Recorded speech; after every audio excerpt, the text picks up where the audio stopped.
And two, man, we back and we better. Let's get it. We out here. We out here. Daniels takes the snap, drops back, finds a man in the air. He's going for it all. Who else? Frank Darby with the grab. Are you kidding me? Darby, 84, a playmaker for the Devils. Jayden Daniels takes this one, fakes the handoff to Eno Benjamin, unloads this one, deep bomb all the way inside the 5-yard line. Brandon Ayuk. Daniels under center, fakes the give to Benjamin, now has to improvise. Jayden Daniels to Eno Benjamin, touchdown Devils. How about that for Arizona State? What a game and what a show we have in store for you here today. Zach Keenan, Jordan Palacio here for the house. And Zach, what an absolute, it was a classic on Saturday afternoon. It was an unbelievable game. That was a nail-biter. Edge of the seat, every single possible idiom you could say about that game. Down to the last second, name any of them. That's what that game was. And it was such implications for ASU going forward in the season. Really gives them a chance against Utah this coming week to really make some moves. But, man, we saw a lot of moves in this last game. Ooh, let's take a look at some of those best moves. Let's check out these highlights. Sun's out, guns out in Tempe at Sun Devil Stadium. Imagine living in Pullman on a day like Saturday. Almost 90 degrees and sunny, and guess what? Saturdays, they're for the Herm. The Cougars, however, were the first to strike Saturday. Here's Anthony Gordon, 35-yard dot to Travell Harris. That was a crowd silencer for ASU fans, nothing of the sort for Washington State fans. Arizona State gets the ball right back, trailing 7-0. Jayden Daniels sacked with some poor pass protection. Washington State, though, right here. Jack Jones with the deflection. He had a great day in Tempe, forcing that field goal 10-0 for Washington State. Jayden Daniels right here trying to make something out of it, pushing Kyle Williams to move up. And this is where ASU combated an air raid offense with an air raid offense, sending this one all the way to Brandon Ayuk for his first touchdown of the day. Nice little stare down there. Guess what? Sun's out. Hey, buddy, the guns are still out.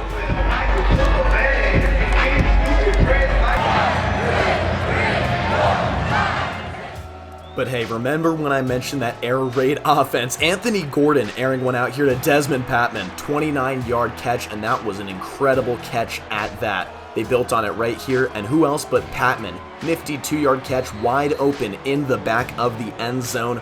ASU fans were still in it, and they were a huge part of this game. As is such, the team stayed with it. Look at this guy, Brandon Ayuk, all the way down the field. Someone get me some next-gen stats, because he booked it for 86 yards to make this one 17-7. Not a terrible crowd for a Saturday afternoon during fall break, but there's not much the fans can do about pass protection right there. Anthony Gordon tallying another, but hey, how about some punter love? What was that, a banana, reverse banana, or a pooch? Either way, Michael Turk pins him inside the 5. The recently added cornerback Jack Jones putting his hand in there for yet another deflection on the day, but it was only worth so much. Max Borghi gets his first of the day for a 31-24 lead at the end of the third quarter. But wait a minute. Let's take a look at this. What just happened? Oh boy. We'll see how much he likes that forks down later on in the game. Fourth quarter right now. Jayden Daniels with a quick slip screen out here in the corner to Brandon Ayuk, and I don't know about that sign. And the fourth quarter was absolutely packed with action. Ashari Crosswell, right when the ASU defense needed him, he and the rest of the secondary and the defensive line stepped up big time. Washington State was still up though. The ASU defense able to hold Blake Mazza to this 31-yard field goal. Oh boy, right here in the Valley of the Sun, this is when things got intense. And Eno Benjamin, wait a minute, was that a Manny Wilkins? He went to the Manny Wilkins School of Hurdling. And again, back in the basin, 41 seconds to go. ASU needs something, and Jayden Daniels, he decides to go it alone, helicoptering into the end zone saying, hey, get out of my way, just like I needed everyone to get out of my way for that shot. ASU storming the field, all excited about this one. Who else gets to ring the victory bell but George Lee? 38-34 final score. ASU wins. The Sun Devils took down the Cougars 38-34 in Tempe this past weekend. A lot of implications with that one. For the first time this year, ASU hit that 35-plus point benchmark that Herm Edwards has been stretching out of an elite squad. A lot of extra stuff to break that all down. We bring in post-game analyst Quinn Jamison. Quinn, the offense put up 38 points. We got to touch on that first. I mean, the offense was truly impressive. Granted, it did come against a Washington State defense that hasn't been all that strong this year. I mean, they just did change defensive coordinators coming into the ASU game. However, you can't deny what we saw on the field. And what we saw on the field was really effective passing and running of the football. The offensive line did their job protecting Jayden Daniels. Daniels showed poise in the pocket. He aired the ball out, and we saw an otherworldly performance from Brandon Ayuk, who's really established himself as the guy on this ASU receiving corps. Now, otherworldly, let's bring us back down to the ground right now and talk about how the defense put up 34 points. How did that happen? Well, Washington State, they came in with one of the top passing attacks in the country. I mean, quarterback Anthony Gordon led the country in passing yards entering the game, and I believe he still does lead the country in passing yards. They have an elite receiver in Aesop Winston, and Max Borgi, their running back, he can really make plays out of the backfield. So 34 points against Washington State isn't the end of the world, because Danny Gonzalez, Herm Edwards, they talked about that bend not break mentality, and I think the defense did that. Yes, they did give up some touchdowns, they did give up some plays, but when it mattered most, the defense executed, and they didn't break, and that's what's important. Bend not break. One guy who has been the subject of a lot of public scrutiny, the former USC player and a five-star commit at one point, Jack Jones. A lot of people have been hating on him lately. Did he bend? Did he break? A lot of people think he didn't have a great game against Washington State. Well, against the Cougars, Danny Gonzalez, he changed the defensive format a little bit to kind of cope with that air raid offense. It changed it to a 2-3-6, so 6 defensive backs on the field, and that meant we saw a lot of Jack Jones. Now, Jack Jones gave up 16 receptions for 184 yards and a touchdown. Now, he was thrown at 23 times. That is a lot. And if you look at that from a purely statistical standpoint, 184 yards and a touchdown, that is not good. But again, bend not break mentality. He didn't give up a lot of big plays. He came up with some big stops. He let some of the shorter stuff, he gave up some receptions, but he was able to come down on the ball. He had a game-leading 11 total tackles, and I think it was a step in the right direction. Well, at 38-34, Sun Devils continue to impress week after week in the season. They're 5-1. This guy, Quinn Jamison, continues to impress week after week. Jayden Daniels played his best game of the year this Saturday. He once again led the Sun Devils on a game-winning drive at the end of the fourth quarter, and in that he showed his strength. He was able to run through the defense. He got across the goal line, getting hit, helicoptering, and slamming to the ground. Something that terrified me seeing it, but for him it's just a normal day at the office. I mean, I stand here in the suit, I can't not possibly do that. He's much smaller than me, and the biggest play of the game, actually, he showed off even more strength. It was earlier than this fourth quarter run to the end zone, but it was still very important. It's 3rd and 8. The Devils are backed up against their own end zone, and Daniels is backed up even further into his end zone. He's surrounded by defenders, big old guys, big linemen, and once again, he's a little bit smaller than me. One of them gets his arms around him, and Daniels is able to just shrug him off, get a couple extra yards, get himself out of the end zone, and he made it 4th and 6 instead of a safety. Now, the punt after this, it wasn't that good. Wazoo was able to score after this, but a safety there, and the game is over. Daniels was able to fight his way for those couple extra yards, and he was able to keep the Devils' hopes alive. And he gave himself a chance to be a hero, which he was at the end of the game. But none of that would have happened without his strength being shown off, getting out of his own end zone, and saving his team from that safety. In Monday's press conference, Herm Edwards asked a question that resonated with me. Can you out-recruit the class you just brought in? He was asking the question of himself, but it prompted extra thought from me. Herm said 29 redshirt or true freshmen are playing for the Sun Devils this year, and that it shouldn't be that way for a successful program. Having elite recruits promotes competition within the program, and he's not wrong. There's no better way to light a fire beneath an underperforming player than showing them that they're replaceable.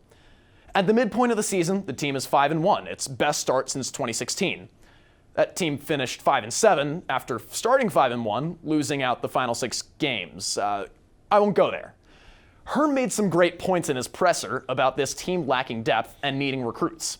Thankfully for his case, the team showed out against Washington State with recruits like 4-star D lineman Joe Moore, 3-star defensive back T. Lee, and more unofficial visitors in attendance. For what could be the first time, I disagree with Herm. Who says seniority correlates to ability? Sure, the leadership experience helps, but really, why does a team need to be older to be better? Trevor Lawrence was a true freshman starter. Bo Nix is a true freshman starter. Alabama has 5 starting true freshmen right now. Sure, it's nice having seasoned vets on a roster, but does it really matter? At the start of the season, Herm said that as long as he has the playbook, Arizona State will be competing for the Pac-12 South title. It isn't a lofty goal, statistically speaking. There's a 1 in 6 chance for the Sun Devils. But a season and a half into Herm's playbook, it's normal to think about where he's taken the team. One of his greatest strengths is his charisma. It's nearly impossible for a recruit to say no to him. While he may be one of the greatest recruiters on any coaching staff now, I disagree with his notion that elite programs don't have freshmen starting at guard or tackle like he said. If the shoe fits, wear it. We're going to try something else. Fan favorite from last year, Zach Keenan, Jordan Palacio, it's picture poster time. Jordan. I can't wait. Oh man, it's been a long time coming for this one, and I am amped. Let's get things started right off the bat. This is my second favorite. Not my number one, but it's my second favorite poster of the day. There were some fans out there, Jordan. Some pretty creative ASU students. That's why they're number one innovation. This guy. Hey now. Hey, imagine living in Pullman. Oh. Imagine living in Pullman, buddy. I can't, man. No.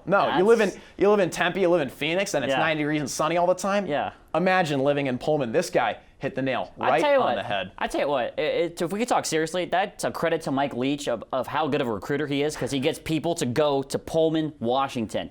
I could not imagine. It's a tough job. That's why ASU and Herm Edwards has been so successful on the recruiting trail, like you said. Now let's go on to another one, because we all love the weekends. We all love college football. Ooh. Saturdays for the Herm, right? They're not necessarily for the boys. No more. We're all watching Herm Edwards, and we're watching him run his train exactly where he wants to go. I mean, look at the nice job here. They got rid of some of the other logos that you might have seen on a flag like this. Put the pitchforks on there. However, I'm just noticing this now. Still U of A colors. Oh. Yikes. Maybe massive oversight. Maroon, gold. Oh. That would have been a little better. Massive oversight there. This last poster, Jordan. Yeah. I think it's the breadwinner. Hello. This one is pretty clever. Hey, the only Cougars we like are your moms. Oh my. It's a little raunchy, Jordan. It's a little raunchy, but yeah, hey, it's creative. I'll give them that. It's a little extra. You get that little bit extra bite out of the Sun Devil squad. You absolutely do. A little spice down here in the South. It's always fun to see. Oh man, that is one poster that might be the season winner right here, Zach. And this segment right here is a winner. Always fun to do. Pick your poster here on the house. The Devils have the biggest game of their season coming up this weekend, so we have to bring in the best. Rob Warner joins us on the house, and let's talk about this Utah team, because coming into the season, Rob, everyone was thinking, man, this is going to be the team that represents the Pac. This is going to be the team, but are they really that team? We don't really know yet, do we? Well, we've seen a lot of struggles out of this team early on in the season. They're 5-1, just like ASU, and they had their loss against USC when Keaton Slovis actually got hurt in the game, and it was the third-string quarterback for USC that was able to carry them the rest of the way. So that was a very disappointing effort for the Utes. But this team is for real. They're the number 13th ranked team in the nation. They got one of the best defensive lines in the country. They're giving up just the second fewest rush yards per game. This team's a defensive first team, but they've also got a high-powered offense with Zach Moss, a really talented running back, and Tyler Huntley as a really good 1-2 duo. I think it's a good team, and I think ASU is going to have their hands full this weekend. Now, when you look at this matchup statistically, ASU has been pretty strong against Utah. How do you think that's going to go into this game? I mean, it's going to be on the road, and it's probably going to be a little chilly, too. I think it's going to be really interesting to see how ASU kind of manages this game. It's going to be in colder weather, and also there's some storylines in this game that are kind of subplots. Eno Benjamin and Jayden Daniels, two guys that are obviously leaders in the Pac-12 South and on ASU, and these two guys both seriously considered going to Utah. Eno Benjamin at Pac-12 Media Day this year said he likes making fun of Utah fans on Twitter. There's going to be some hostility in this game. Two really physical defenses. I'm very curious to see what we see from Eno Benjamin and Jayden Daniels in terms of the emotions that they show throughout the game gets going. Now, this is, I think, without saying, a very big game, has a lot of implications on the Pac-12 South and kind of how the conference looks after this. What do you see when you look at the Pac-12 South, not only in this game, but kind of at an overall view? Well, you look at this game and you look at both the teams that are right atop the Pac-12 South absolutely. in terms of being ranked the highest in the South. And you get the 13th ranked Utes and you get the 17th ranked Sun Devils. And these two teams, the winner of this game is going to be in very good position to win the Pac-12 South. The loser is going to have their hands full, but I think this is a game where both teams know what's at stake. If you win, you can kind of coast from there a little bit. I mean, ASU's got a pretty home-friendly schedule the rest of the way. They do have to take on Oregon at home, and that's probably the toughest Pac-12 game they have remaining. But this is a really big opportunity for ASU to see if they have a chance to win the Pac-12 South in Herm Edwards' second year in control. And that would absolutely be one of the bigger storylines, not only in the Pac-12, but nationally speaking. Rob Warner, this guy's great here on the house.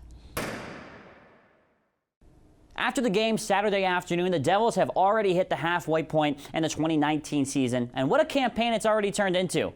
I would say the season has been a roller coaster, but it really hasn't. Except for the loss to Colorado, the season's been on the up and up.